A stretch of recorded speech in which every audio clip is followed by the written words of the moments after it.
Casio AE1500. Oh yeah, big guy. I bought this before and returned it. And then I bought it again, but now I'm going to keep it.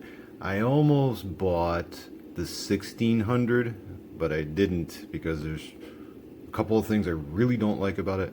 That's later in this video. Also later in this video, how it compares to these two guys. We'll get to that. But first, how do we set this guy up? Okay, let's go. Switching from 12 to 24 hour time. Bottom right. Just like that. No beep when that happens, just 12 to 24. Okay, setting the time. Press and hold top left. Long press until you hear a beep. Starts with seconds. You can reset the seconds with start. Then press mode to go to hour. Set with this.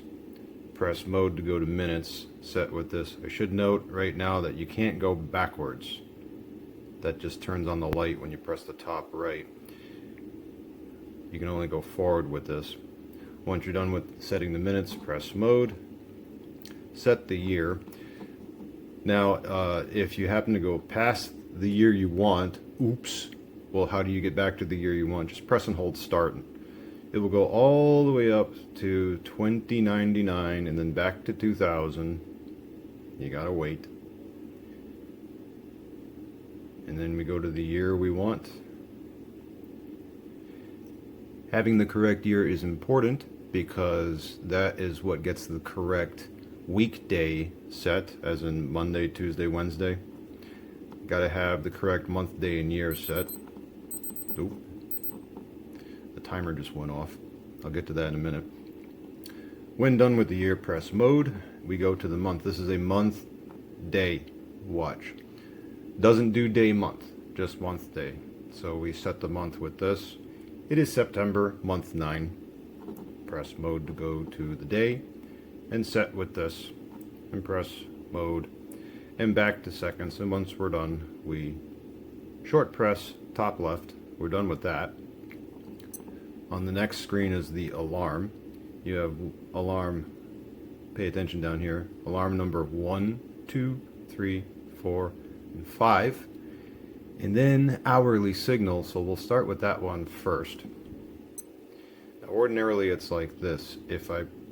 Where it shows the 00, and if I short press adjust, that little bell appears. That means that the watch is going to beep at the top of every hour, and I believe I can test it with a long press of start. Yep. So it's going to make this noise, that noise right there, at the top of every hour. So if that bell is there on the 00 screen, so it looks like this, you get 2 beeps at the top of every hour. And then you have alarms 1, 2, 3, 4, and 5. Now for this one I'll do alarm number 3 since I don't have that one set. By default they all come set to midnight. So if we're going to set one of these alarms, we press long press adjust on the top left. When we do, whatever alarm you are adjusting will show down here. See how it says AL 1, 2, 3, 4, 5? Number 3 will show up. See? And then we set the hour and minute. I'll set this one for 5 p.m. So what I have to do, remember, I can't go backwards. So I'm just going to go ahead and go up to 12. So we have the PM showing. And then to 5. Okay. And if from here I just short press adjust, this is now a daily alarm for 5 p.m. Every day at 5 p.m. the alarm will sound. Now if I long press adjust again, okay, and I press mode, now I can set minutes. So I'll just set this one to 5:15. Okay. Now if I short press adjust, now this is a daily alarm for 5:15 p.m. If I long press adjust again, now notice that up here it's all hyphens. When it is all hyphens, that means this is a daily alarm. If I press mode, and see how it's blinking? Now if I set this one to, we'll just say March. Okay. Right now, what this will do is sound the alarm for every day in March, and only March. If I press mode, and let's just say I set this for March 10. Now what this is an annual alarm. On March 10 of every year, as long as this alarm is enabled, the alarm will sound at 5:15 on March the 10th. If I press mode and go back to month, and set this to a hyphen by going to 12, now this will sound once per month. Now it's a monthly alarm. On the 10th of every month, the alarm will sound at 5:15 p.m. And if I go back here, use start, this goes up to 31 and back to hyphen. This is now once again a daily alarm. The other thing I can show here, now all the alarms set the same, no matter which one you're on. So just remember, if I enable one by, let's just say I don't want to set this, I just want to turn it on or off. See that little 2? Okay, we're good there. And the manual said that there is a snooze feature on alarm 1, and just 1. And that was enabled by, see the little, right there, see if I can focus on that. SNZ, see that? That means snooze. Let me refocus, there we go. So what happens is that now, right now, alarm 1 is disabled. If I enable it with one short press of adjust, excuse me, the alarm will sound at 11 p.m. If I press it again, SNZ turns on. Now it's a snooze alarm.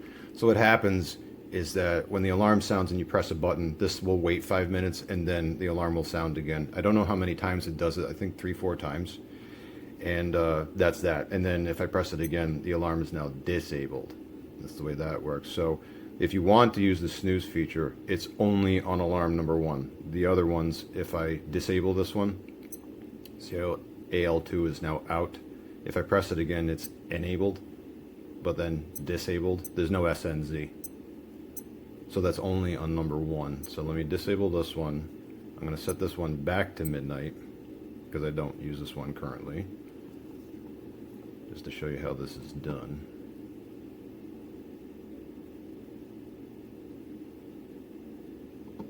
Okay, and make sure that is disabled, and then 4 or 5 back to 1, enable, and I'm good here.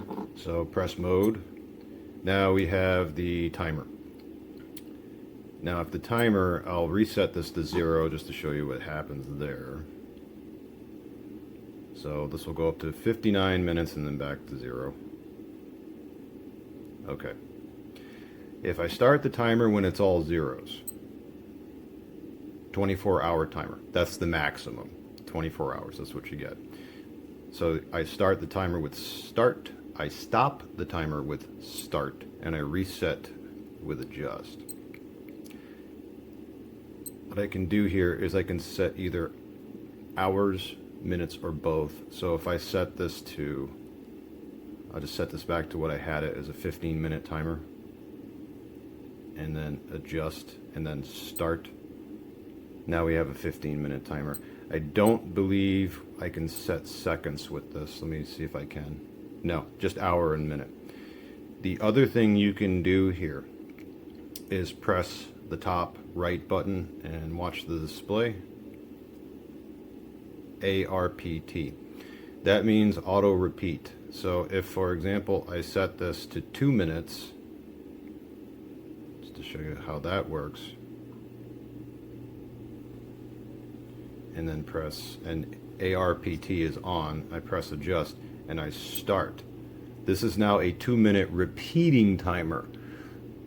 So when this ends, it reaches 0 second, it will beep and automatically restart. So if you do workouts and things like that, or you just need anything that repeats, that is a repeating timer.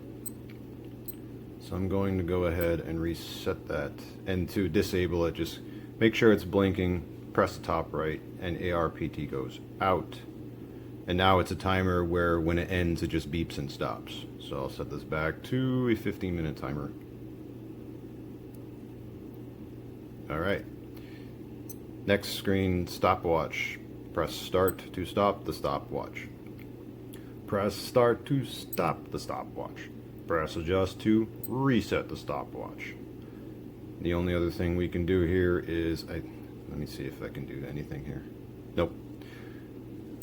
The only other thing we can do here is a split. Is it called a split or a lap timer in this one? So while the stopwatch is running and I press adjust. Okay, SP, split. That's what that means. So what happens is that the stopwatch is running and you want this lap timer, for example. So, okay, I just completed a lap, adjust. Now, this animation means that the stopwatch is in fact still running, but I stopped the stopwatch at 23.61 seconds. And then when I want to continue, I press adjust again, and it resumes. Now, it never stopped. And the basic example of this, if you want to do first and second runner finishes, say there are two people in a foot race, okay, and the stopwatch is coming. The runner is coming to the finish line, and here comes the first runner and crosses the finish line now. Okay. And here comes the second runner and crosses the finish line now. Oop, I did that wrong, sorry. Yeah, I should have did with start. Okay. Try again. Okay. Here comes the first runner and crosses the finish line now. So I use adjust for that one. Here comes the second runner and crosses the finish line now. Okay. This is the first runner's time, 5.22 seconds, and I press adjust. That is the second runner's time, 12.24 seconds, and press adjust again to reset. That's how that works. The very last thing here is DT, dual time. Now I have this set as the same time as the home screen, but you can set this to whatever offset you want. So for example, if I want to set this 1 hour ahead, now it's 4 p.m. and I press adjust. Okay, so I have the home time as 3:43 p.m. and I have the dual time feature as 4:43 p.m. Again, you can have whatever offset you want. You can have it different hour or different minute. The only thing that you can't adjust is the second. That's always synchronized. So I'll put this back the way I had it. 2, 3. Okay. All right. And that's it. That's every feature with this. But let's do some comparisons now compared to other Casio models. Well, first let me put this on the rest. Because the main reason anyone buys this thing, I would assume, is for legibility. Okay. So first of all, I have a small wrist, between 6.5 and 6.25 inch, and this is by far the best small wrist friendly big watch. It's light. It lays flat, because not only do I have a small wrist, I have a small flat wrist, which means there's a lot of watches I can't wear, but I can wear this one because there's so much surface area. It just rests very nicely, and the tail does not come over, which is great, because a lot of people, like on G-Shocks especially, the tail comes way up here. It looks ridiculous. Not in this one. Looks great. Now this brings up a question that some people ask. It's like, oh, okay, well, I have a big wrist, and that strap looks too short for me. Does Casio make one with a long strap? Yes, they do. They have one with an X in the model name. I will put up a screenshot so you can see it, because they have, excuse me, the regular version, which is this one, and then they have the one with the X on it, which literally means extra long strap. So, okay, you're good with that. But let's also compare, because we're talking about legibility here. The other two models, I mean, there are more than two, but generally speaking, okay. So we've got the AE1500 here, large and in charge. But if you're looking at this and you're saying, I like it, but it looks a little big. Is there anything smaller I can get with high concentration on legibility? And it's these two guys right here. We'll start with this one, W218. Now, this is basically an F91 in a different shape. And the two best features about this watch, it's very basic. The two best features is the legibility and, without question, the nightlight. Now notice that something is happening, or rather, should I say, not happening. The light's not going out. That's one of the best parts about this watch, is that you press and hold, it stays on until it goes out. Now if I do this on the AE1500, it doesn't matter how much I hold it for. You got 1 second. That's it. I mean, it's dual bulb, and it looks fantastic, but you press it, and it doesn't matter if you hold it down, it's 1 second. This one, you just press and hold and keep on holding until, okay, yep, I'm good, and then that's it. So if you want basic, small, and highly legible, even when you tilt it back really far, notice how, yeah, it doesn't wash out. Great. This is why I own it. W218. So let's see if I can focus in on that. Yeah. Nice. Now the other one, WS1600. This thing is fantastic. Now there's a couple things about this that will beat this watch out of the gate. First of all, you've got 3 characters for the day instead of just 2. See how it says MO at the top left of the panel?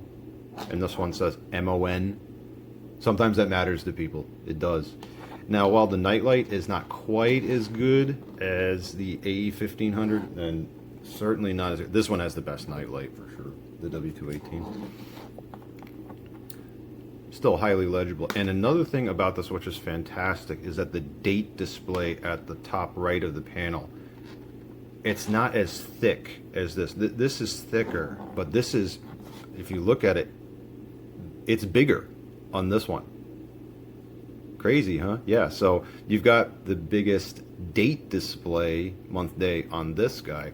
And there's a couple other things, even though this is a complicated watch, and it is, you know what, as a matter of fact, I'll put a link and or a card link so you can, I did a whole video on this. This is complicated to set up and use. It is. But there's certain things about it that are fantastic.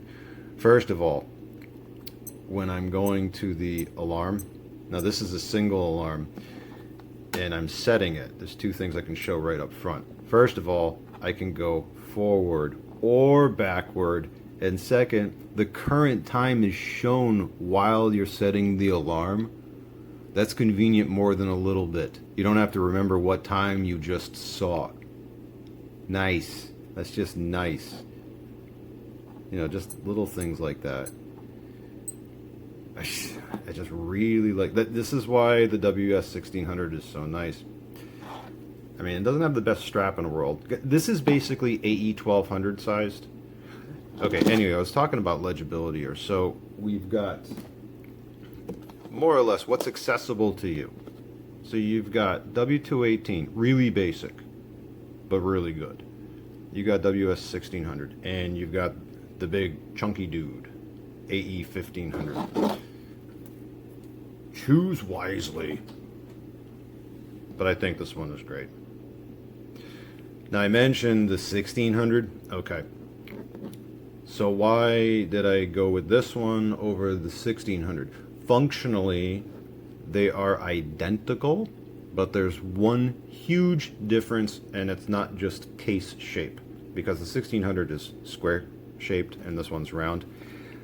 On the 1600, it's got an annoyance I don't like, is a front-facing light button. I don't like that, and the top right is a blank. It's not a button. See, on this one, it's a button, obviously, and you can press it. Okay, fine. But on the 1600, no. It's a blank. Now, some people really like having that front-facing button. I don't. I just don't. Now, just to go back to the 218, this is also a 3-button watch, but Casio didn't put a fake button on it. They just didn't put a button at all. And that's fine. That's what I would rather have it looking like. So you've got 3 buttons on this one, and it's like, okay, I got my light, I got nothing up here, and that's okay. That's okay. But Casio just had to put something fake over on the top right corner. Weird decision, but whatever. So that's why I didn't get that one, because I didn't want a, you know, as a matter of fact, I got another watch right here, the W735. This is okay. This has got a front-facing light button, and this is nice. This is okay. You know, this is a good enough watch, and you know, I like it and all that. But that front face, it's so much more natural just for me to put my thumb here and put my index finger here and say, okay, there's my light. I mean, I just like this. Just looks good. Just looks good.